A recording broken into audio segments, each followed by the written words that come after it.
स्वागत है आपका संस्कार एकेडमी के इस यूट्यूब चैनल में। आज हम क्लास 11वीं के केमिस्ट्री से एक चैप्टर जिसको हम some basic concept of chemistry यानी चैप्टर नंबर 1 के रूप में जानते हैं, उसके अगले क्लास को लेकर आपके समक्ष हैं। और आज के क्लास में हम पढ़ने जा रहे हैं सीमांत अभिकर्मक यानी लिमिटिंग रीजेंट। तो बेटा हम पढ़ेंगे आज के क्लास में सीमांत अभिकर्मक क्या है। इसके पहले एक घरेलू उदाहरण से हम इसको समझते हैं। जैसे बेटा मान लीजिए एक मिल्क केक को बनाने के लिए, ठीक है, 100 ग्राम मिल्क केक को बनाने के लिए, मान लीजिए 100 ग्राम मिल्क केक को बनाने के लिए, ये क्या है बेटा, मिल्क केक, हमको 50 ग्राम दूध और 50 ग्राम चीनी की आवश्यकता होती है। ये उदाहरण हम मान रहे हैं कि मान लीजिए 100 ग्राम मिल्क केक को बनाने के लिए हमको 50 ग्राम दूध और 50 ग्राम चीनी की आवश्यकता होती है, ऐसा हम मान लेते हैं। अब ऐसा बनता है कि नहीं बनता है मुझे मालूम नहीं है कि मिल्क केक कैसे बनता है, मैं तो केवल एग्जाम्पल तौर पे मान रहा हूं। तो बाय द वे अगर मान लीजिए हमारे पास हमको कोई 50 ग्राम दूध दे दे और 100 ग्राम चीनी दे दे, ठीक है, दूध तो हमको 50 ग्राम दिया और चीनी 100 ग्राम दिया, तो हम क्या करेंगे? लिमिटिंग रीजेंट का उत्तर यहीं से मिल जाता है। हम क्या करेंगे, हम भले से हमको कोई 100 ग्राम चीनी दे दिया हो, लेकिन हम चीनी 100 ग्राम थोड़ी डालेंगे, क्योंकि 100 ग्राम हमको मिल्क केक बनाने के लिए केवल 50 ग्राम दूध और 50 ग्राम चीनी की आवश्यकता होती है।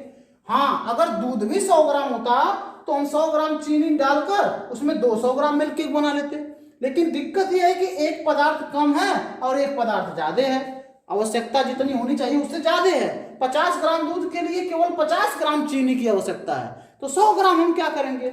अगर ऐसे कंडीशन में मैं आपको दे दूं मिल्क केक बनाने के लिए, तो आप क्या करोगे? 50 ग्राम दूध में 50 ग्राम चीनी डालकर और 100 ग्राम आप मिल्क केक बना दोगे और 50 ग्राम चीनी जो बचा लोगे उसको नहीं डालोगे, वो 50 ग्राम चीनी ऐसे का ऐसा बचा रहेगा। ठीक भाई, 50 ग्राम दूध 50 ग्राम चीनी से मिलकर 100 ग्राम मिल्क केक बनता है।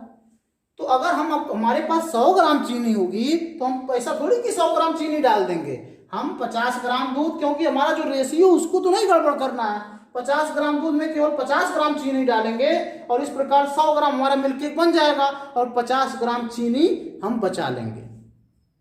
ठीक बेटा, अब यही बात होती है रिएक्शन में। आइए हम इसको रिएक्शन के माध्यम से समझते हैं। यही सेम घटना होती है बेटा रिएक्शन में भी। जैसे मान लीजिए H2 है और O2 है, ये आपस में रिएक्शन करके क्या बनाते हैं? H2O बनाते हैं। ठीक बात। अब यहाँ पे देखिए इसको बैलेंस करेंगे, H2 2 है, O2 भी 2 है, तो यहाँ पे 2 करना पड़ेगा और हाइड्रोजन 4 हो गया, तो यहाँ पे ऐसे करना पड़ेगा। ठीक है, अब यहाँ पे ऑक्सीजन 2 हो गया, यहाँ पर ऑक्सीजन 2 है, ठीक ठाक है। इससे क्या पता चलता है?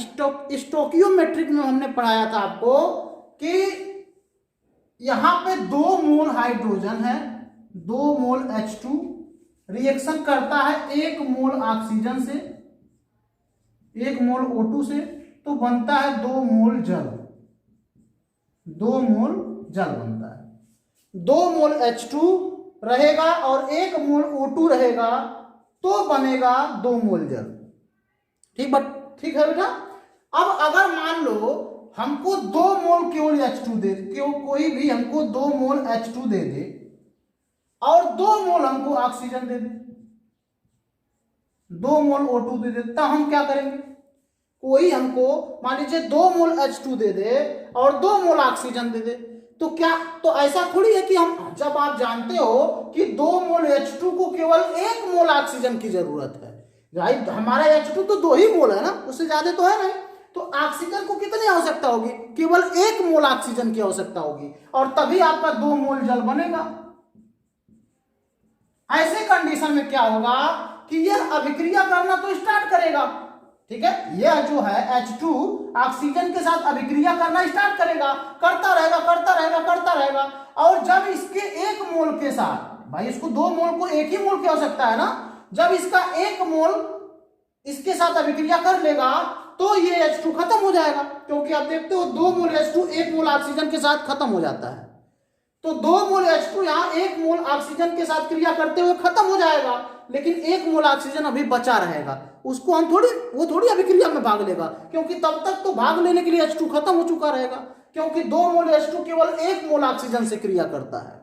तो यहां भी अगर हम 2 मोल H2 ले लिए और 2 मोल ऑक्सीजन ले लिए, तो भी 2 मोल H2 केवल 1 मोल ऑक्सीजन के साथ क्रिया करेगा और 2 मोल जल बनाएगा और 1 मोल O2 वहां बचा का बचा रहेगा, वो खर्च नहीं होगा। ठीक उसी तरीके से जैसे कि 50 ग्राम चीनी और 50 ग्राम दूध मिला के मिल्क केक बनता है 100 ग्राम, तो अगर हमको 100 ग्राम चीनी दे दिया जाए तो कोई मतलब का नहीं है, हमको उसके लिए दूध को भी ज्यादा मिलना चाहिए, तब जाके हो पाएगा।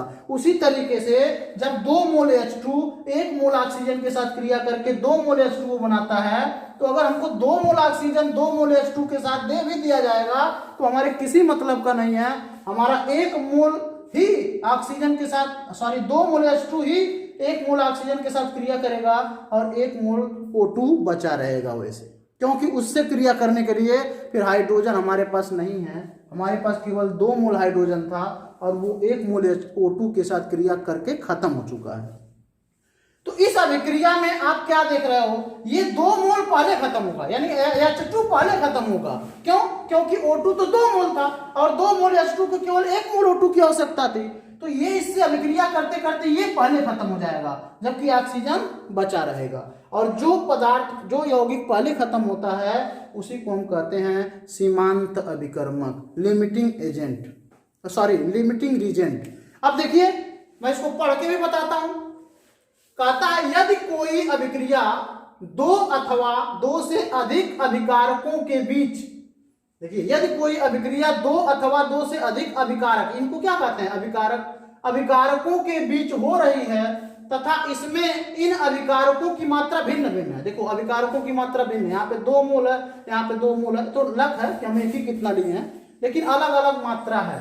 तब इस अभिक्रिया में जो पदार्थ कम मात्रा में है, जो पदार्थ कम मात्रा में है वो पहले समाप्त हो जाता है और वह अभिक्रिया रुक जाती है। अब जैसे ही 2 मोल, अब ये 2 मोल H2 लिखा है, इसका मतलब नहीं कि ये ज्यादा मात्रा में है। देखिए हम बताएं, इसका द्रव्यमान कैलकुलेट कर लीजिए। अगर 2 मोल H2 का द्रव्यमान कैलकुलेट करोगे बेटा तो ये कितना होगा, 2 ग्राम केवल। और अगर 2 मोल O2 का द्रव्यमान कैलकुलेट करोगे तो ये ज्यादा होगा बेटा, ये तो 32 हो गया, वैसे ही 32 है।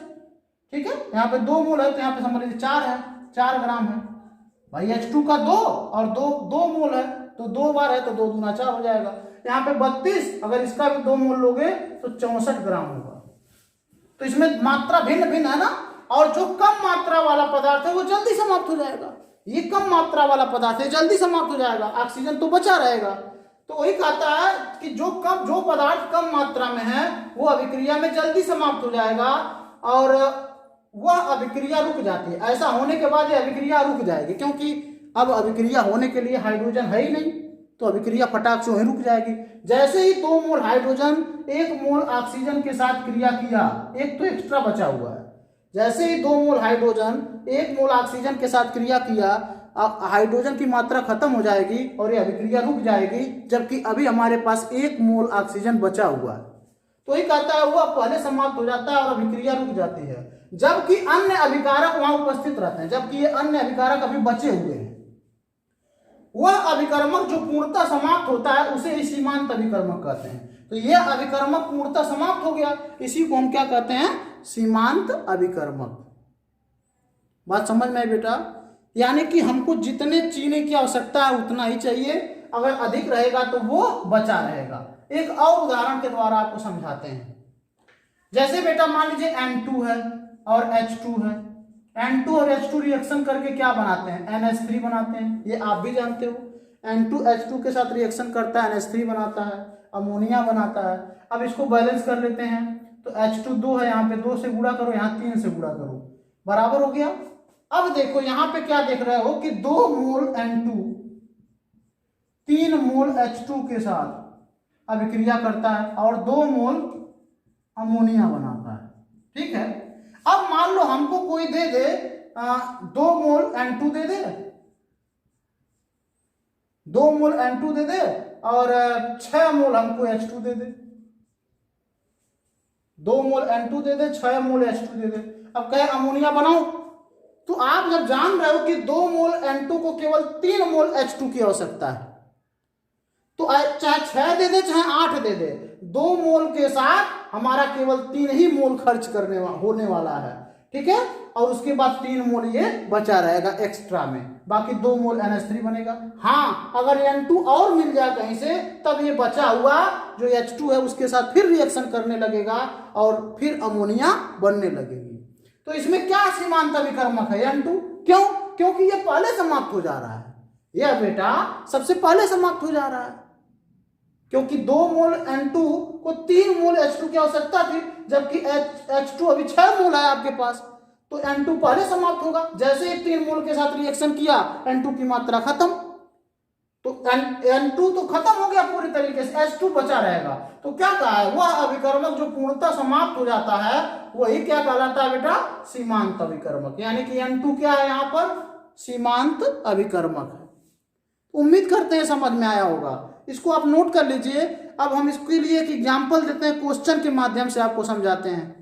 तो एक क्वेश्चन आपके सामने है, इससे आप इससे जो हमारा सीमांत अभिकर्मक है उसको आप अच्छी तरीके से समझ जाएंगे। देखिए, कहता 1 मोल एल्यूमिनियम तथा 3 मोल Cl2 मिलकर कितना मोल AlCl3 बनाएंगे।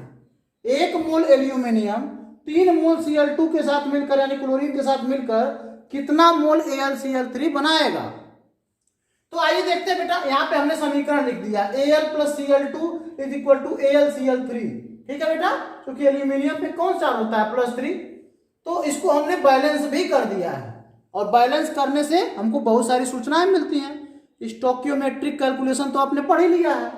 अब यहाँ पे क्या हमको सूचनाएं मिल रही है कि 2 मोल Al यानी एल्यूमिनियम 3 मोल Cl2 के साथ अगर अभिक्रिया करेगा तो 2 मोल एल्यूमिनियम क्लोराइड बनेगा, ठीक है। यानी कि 2 मोल एल्यूमिनियम 3 मोल Cl2 के साथ अभिक्रिया करके 2 मोल AlCl3 बनाएगा। ये तो प्रश्न सीधा सीधा सा है, यानी 2 मोल एल्यूमिनियम अगर रहेगा तो उसको 3 मोल Cl2 चाहिए। कितना मोल Cl2 चाहिए, देखिए 2 मोल अगर एल्यूमिनियम रहेगा तब 3 मोल Cl2 चाहिए, और ऐसे कंडीशन में 2 मोल AlCl3 बनेगा। ओके बेटा, तो हमको कितना मोल लेना है, हमको दिया कितना गया, ये तो जनरल फार्मूला हो गया ना, लेकिन हमको दिया कितना गया बेटा, 1 मोल एल्यूमिनियम। तो पहला प्रश्न है कितना मोल AlCl3 बनेगा। तो आप देख पा रहे हो कि 2 मोल एल्यूमिनियम लेने पर 2 मोल AlCl3 बनेगा। अभी तो इसको भूल जाओ क्लोरीन को, अभी पहले प्रश्न का जवाब देते हैं। 2 मोल एल्यूमिनियम जब रहता है तो 2 मोल AlCl3 बनता है, तो लिखेंगे चूंकि 2 मोल एल्यूमिनियम लेने पर AlCl3 की मात्रा बराबर 2 मोल, इसलिए 1 मोल एल्यूमिनियम लेने पर AlCl3 की मात्रा बराबर 1 मोल हो जाएगा।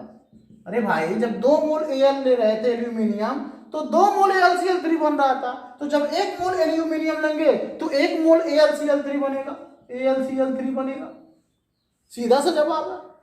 अब एक प्रश्न और हमारे सामने है कि जब हम 2 मोल एल्यूमिनियम लेते थे तो 3 मोल Cl2 लगता था। तो यहां क्या कह रहा है प्रश्न में कि अगर 1 मोल एल्यूमिनियम तथा 3 मोल Cl2 ले लें तो क्या होगा। तो बेटा, अगर हम 1 मोल एल्यूमिनियम लेंगे, ठीक है, 1 मोल अगर एल्यूमिनियम लेंगे तो हमको Cl2 की कितनी आवश्यकता है, आप ये भी तो जानो। यहां पे क्या देख रहे हो, जब 2 मोल लेते हो तो 3 मोल लगता है, जब 2 मोल लेते हो तो 3 मोल लगता है। तो जब 1 मोल एल्यूमिनियम लोगे तो हमको भले से Cl2 3 मोल दिया है, लेकिन हमको केवल 1.5 मोल ही चाहिए होगा, बाकी सब तो बेकार है। उसी दूध और चीनी की तरफ से, जैसे कि चीनी ज्यादा रहेगा तो हमारे पास बचेगा, ऐसा थोड़ी कि उसको मिला देंगे। तो यहाँ पर आप क्या देख रहे हो कि जब 2 मोल एल्यूमिनियम लेते हैं तब 3 मोल क्लोरीन की आवश्यकता होती है। तो जब 1 मोल एल्यूमिनियम, यानी ये आधा लोगे तो ये भी आधा ही लगेगा आपका, यानी इसको 1.5 मोल ही चाहिए। और इस प्रश्न में हम लिखेंगे तथा 1.5 मोल Cl2 बचेगा, वो हमारे यूज का नहीं है। और इसमें सीमांत अभिकर्मक पूछा जाए क्या है, तो एल्यूमिनियम सीमांत अभिकर्मक है, क्योंकि वो पहले ही खत्म हो जाएगा। यहाँ 1 मोल के साथ अगर 3 मोल Cl2 लोगे तो एल्यूमिनियम पहले ही खत्म हो जाएगा, ओनली 1.5 मोल क्लोरीन के साथ क्रिया करके खत्म हो जाएगा और 1.5 मोल क्लोरीन बचेगा, और एल्यूमिनियम इसीलिए सीमांत अभिकर्मक का कार्य करेगा। तो इस तरीके के क्वेश्चन एग्जाम में देते हैं, बताता है कि बताओ उक्त समीकरण में, पूछता है कि बताओ उक्त समीकरण में सीमांत अभिकर्मक क्या है, तो जो पहले खत्म हो जाता है वही सीमांत अभिकर्मक होता है, वही लिमिटिंग रीजेंट होता है। ठीक है बेटा, उम्मीद करते हैं आज का क्लास आपको मस्त लगा होगा। ये बहुत इंपॉर्टेंट टॉपिक है, ये ऐसे टॉपिक है जिस पर बच्चों का ध्यान नहीं जाता, लेकिन सभी बच्चों के लिए जानना इसे आवश्यक है। तो thank you for watching this video. मिलते हैं अगले क्लास में, आपका दिन शुभ हो।